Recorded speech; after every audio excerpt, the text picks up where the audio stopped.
Man, things get out of control in this chapter. It is wildin'. Because, okay, so Code was already enough of a problem. Kawaki trying to deal with him on his own, Boruto trying to come in and help. It was a decent enough plan. Unfortunately, I have to assume that the stimulus of everything that was going on awoken Momoshiki. Because for Boruto, everything stops.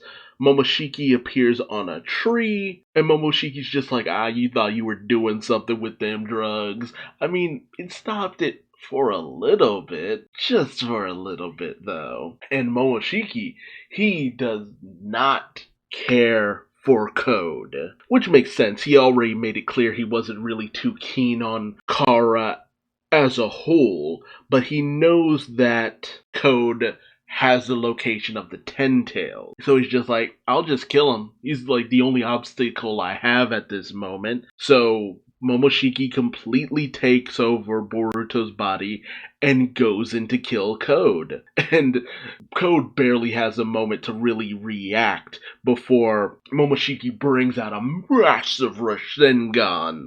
And Code only barely escapes through one of his portals. And Code is actually kind of impressed. It's just like, wow, that was a lot of power. Boro never stood a chance. And Momoshiki's like, and I'm gonna get you too, motherfucker. Meanwhile, Amado is with Sumire and Sai, who are guarding him. And he's been informed that Kawaki has already countered Code, which he's not too pleased by, because he's just like, there's no way Code should have been able to find Kawaki, not knowing the whole situation with Ada, and it's made very clear he doesn't seem to know anything about Ada, which took me off guard. I would have assumed that he would know something about Ada and her little brother, as Sumire does question if there would be an outer working with him or something, but he has no clue who it could be, and I'm just like, how does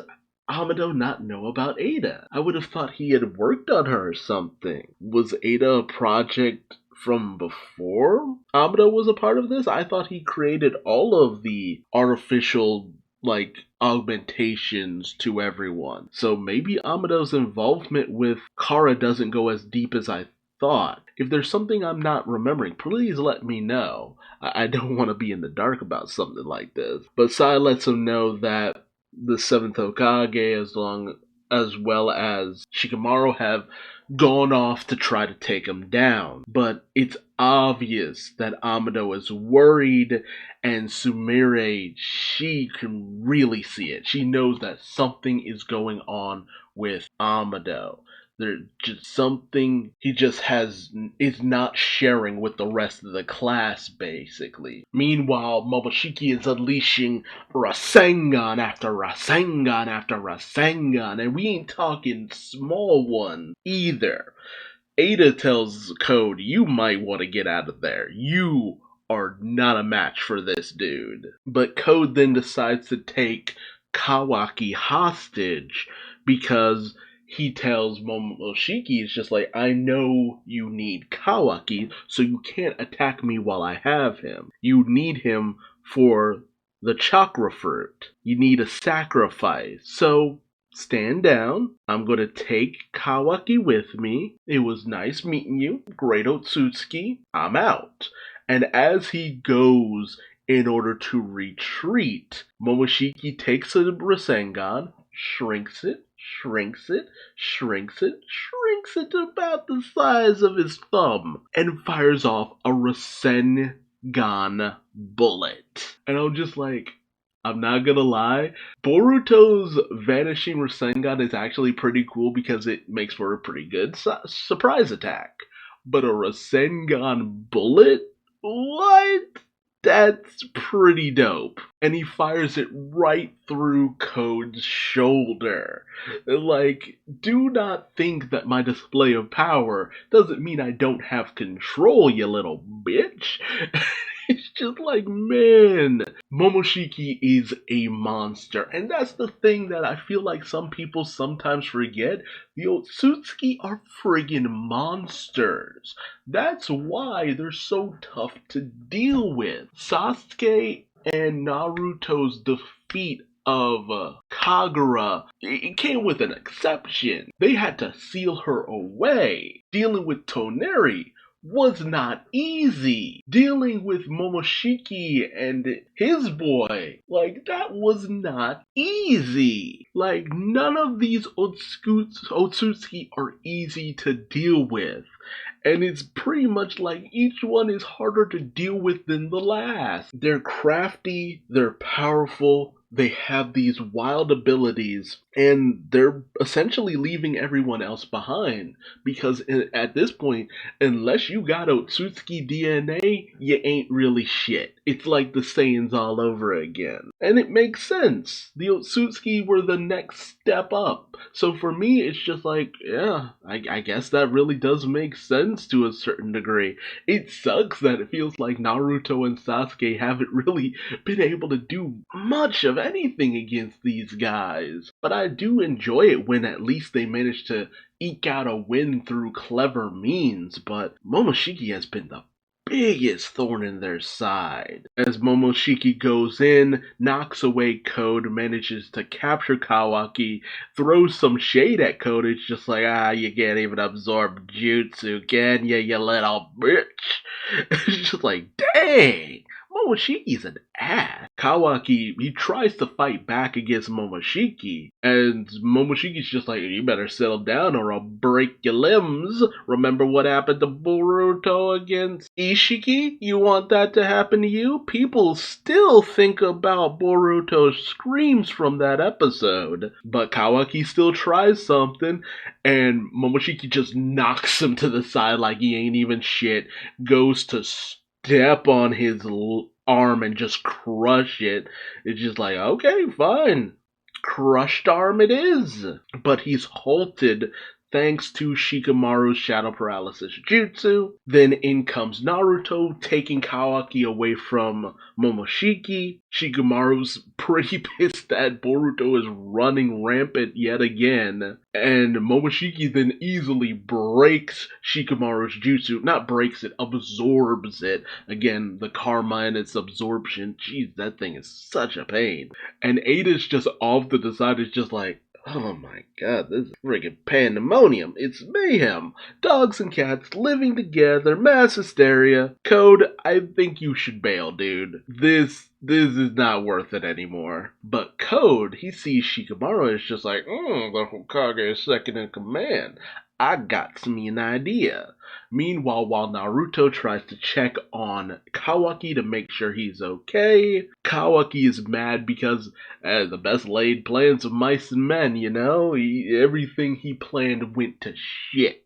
It went to hell in a handbasket, and now the 7th is here, putting himself in harm's way, which is the exact opposite of what Kawaki wanted to happen. But Naruto's just like, look, I appreciate your concern, but I am the Hokage. Laying down my life to defeat the village's enemies is part of the job. You can't go around trying to protect me from this stuff. But then everything comes to a stalemate as Code has managed to take Shikamaru hostage, which is, it really sucks because it's just like, damn, Shikamaru, you came here for the exact opposite purpose of what ended up happening. But I mean, Shikamaru's good. He's only so good. And Code is just like, don't make a move or else I'll slit his throat. Shikamaru, being on that real G shit, is just like, just don't worry about me, Naruto. Do what you gotta do and take these bastards down. Tells Code, go ahead, slit my throat. Do what you need to do. Now, Shikamaru, I mean, he played the long game. But then in comes Momoshiki, is just like, okay, taking out the Hokage. Code, you know what? I'll team up with you on this one, buddy. I want to kill him too. So Momoshiki gets ready to attack Naruto, Kawaki goes running in to try to stop Momoshiki. Again, gets knocked to the side, like seriously.